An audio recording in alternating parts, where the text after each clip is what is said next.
The Life and Sad Ending of David White. David White was born April 4, 1916, in Denver, Colorado. He and his family later moved to Phoenixville, Pennsylvania. White graduated from Los Angeles City College and began acting at the Pasadena Playhouse and the Cleveland Playhouse.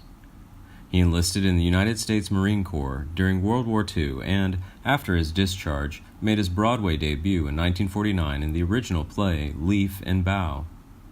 White appeared on numerous television series in the 1950s, including One Step Beyond, Delusion, where he played police officer.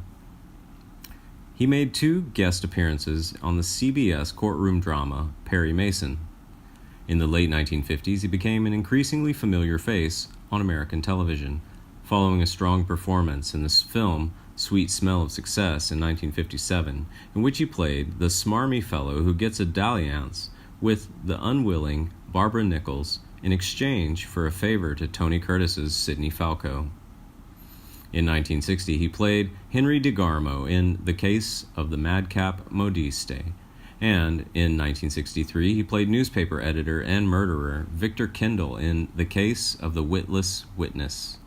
He also appeared in Sergeant Bilko, Peter Gunn, Mr. Lucky, The Untouchables, The Fugitive, Mission Impossible, Father Knows Best, Bonanza, Have Gun Will Travel, My Favorite Martian, and Dick Tracy. Also in 1963, he appeared on Alfred Hitchcock Presents as Detective Burr in An Out for Oscar and as Lance Hawthorne in The Dark Pool.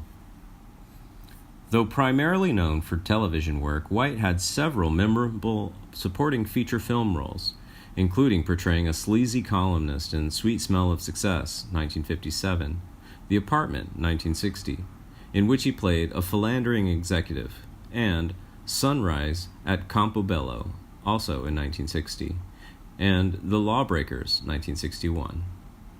In 1964, White achieved his greatest fame as he was cast as sycophantic advertising executive Larry Tate on the hit TV series Bewitched, a role he inhabited for the show's entire run, 1964 to 1972.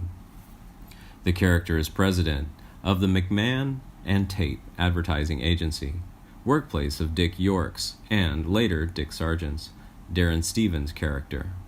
Many of the show's episodes revolved around Tate's attempts to land lucrative advertising accounts. This is the role for which he would become best known, both during his life and posthumously. Larry Tate's baby boy, Jonathan, was named after White's son. White also directed one season 6 episode of Bewitched, Sam's Double Mother Trouble. Following the end of Bewitched, White was a popular character actor on numerous television series for the next decade, ranging from The Love Boat, Remington Steele, The Rockford Files, Columbo, Identity Crisis, What's Happening, Rhoda, Quincy, M.E., Cagney and Lacey, and Dallas. He played the role of J. Jonah Jameson in the pilot episode of the television series The Amazing Spider-Man. His final role came in 1986 on an episode of Dynasty. He also appeared in the movies The Happy Hooker Goes to Washington, Disney's Snowball Express, and had a prominent role in the 1985 version of Brewster's Millions, starring Richard Pryor. In his personal life, White's first marriage was to stage actress Mary Welch.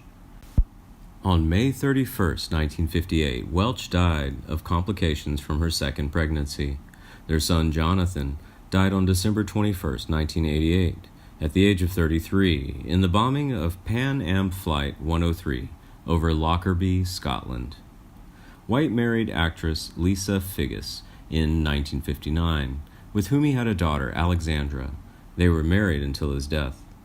Sadly, he died of a heart attack on November 27, 1990, in North Hollywood, California, age 74. He was cremated and is interred at Hollywood Forever Cemetery in Los Angeles, California.